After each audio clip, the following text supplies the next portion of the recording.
Rejection used to terrify me. It felt like a full stop at the end of a sentence I hadn't finished writing. I still remember the email that began at all 5 short lines that rewrote the direction of my life. "We appreciate your effort, but we've decided to move forward with another candidate." That was it.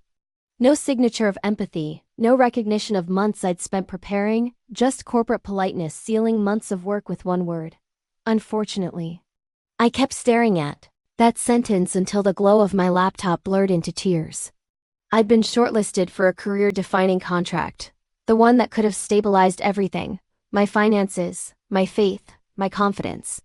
Being denied felt personal, even though I knew it wasn't. But that's the thing about ambition. It makes rejection feel like betrayal.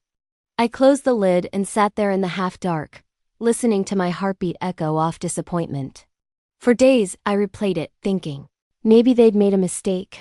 Maybe another door would open instantly. Maybe life owed me fairness for once. None of that happened. What did happen was silence, and silence has a strange way of forcing reflection. At first, I did what most people do. I justified. I blamed external factors.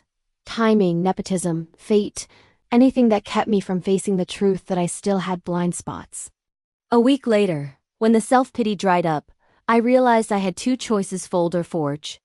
Rejection is one of those forks life gives you without warning, but whichever road you take becomes your character. Mine started with small rebellion. I opened my laptop again and rewrite my proposal line by line, not as the wounded dreamer, but as the critic I was terrified to meet. I saw all the things their polite email hadn't said, where I had played safe, where I had over-explained, where fear disguised itself as professionalism.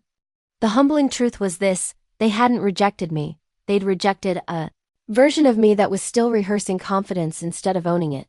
That realization hurt, but it freed me at the same time. So I decided to move differently. Instead of chasing approval, I chased clarity.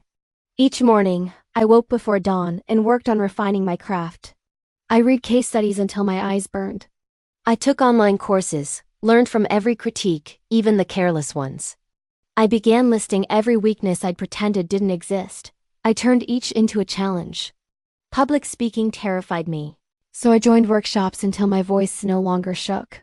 Rejection made me visible to myself, and that visibility became power. I stopped defining success as acceptance letters or likes, and started defining it as mastery. Early progress was invisible. Nobody claps for rebuilding, but every night my confidence returned molecule by molecule. Then life, being poetic, tested me again. 6 months later, the same organization announced another round of proposals. The old fear resurfaced, whispering, "Don't risk another humiliation." I almost listened. But the new me had learned that fear hides behind every worthwhile milestone. I applied again, but this time, there was a difference I could feel in my fingers as I typed. My ideas came sharper, bolder. My words carried conviction rather than desperation. I submitted it without attachment. Either way, I'd already won because this time, approval couldn't define me. Weeks passed. One rainy morning, as I was heading to a client meeting, an unfamiliar number flashed on my phone. I almost ignored it, assuming it was spam. On the 3rd ring, I answered, and heard the same coordinator's voice. Soft now, careful. "We reviewed your new proposal. Our board loved it. We'd like to sign you as lead consultant." I paused not to process joy, but to absorb irony. The same people who once said no were now excited to say yes. That's the strange rhythm of life. The world often catches up precisely to the standard you set for yourself in solitude. When she asked if I accepted, I smiled and said calmly, "Of course. Thank you for reconsidering." What she didn't hear was the quiet sentence I whispered after hanging up. "Thank you for rejecting me the first time." The months that followed became a masterclass in quiet redemption. I poured everything I'd learned into the project. My name started circulating in rooms I once begged to enter. But success this time felt different, not electric or dizzying, just grounded. Because surviving rejection had stripped away my anxiety about failure. When you've already been told no and rebuilt anyway, every yes afterward feels like a bonus, not validation. I learned to work for legacy, not applause. As the years unfolded, rejection followed me in new disguises.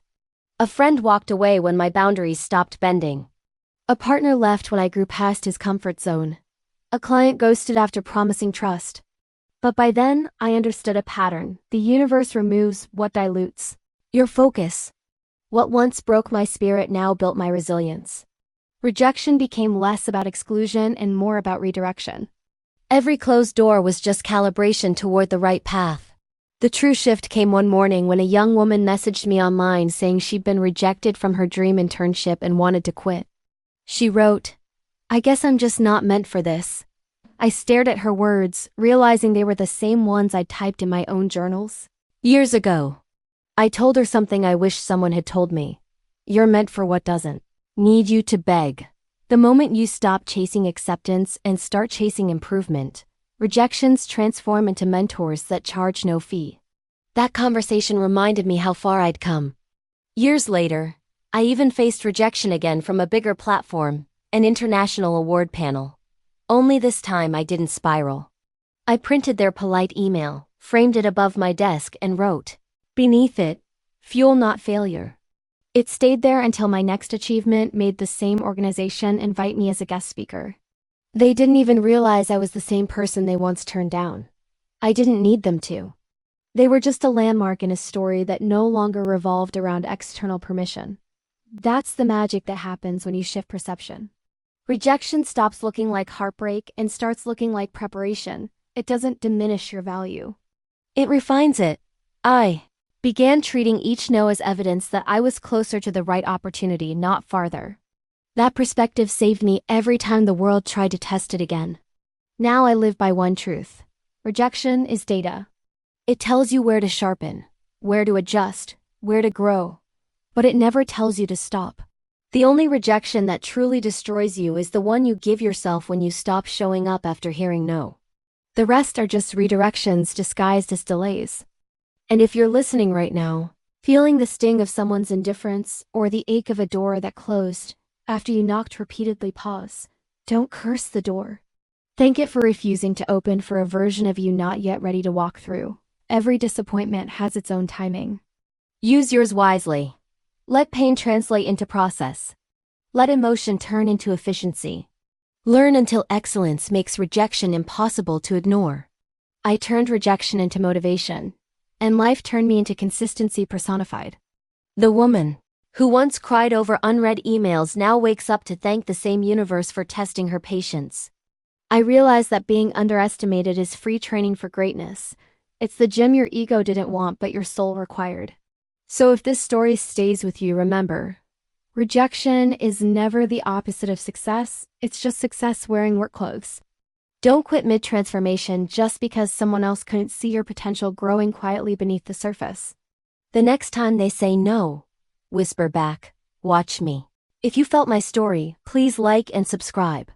And remember, every closed door echoes with possibilities waiting for the person who learns to knock differently.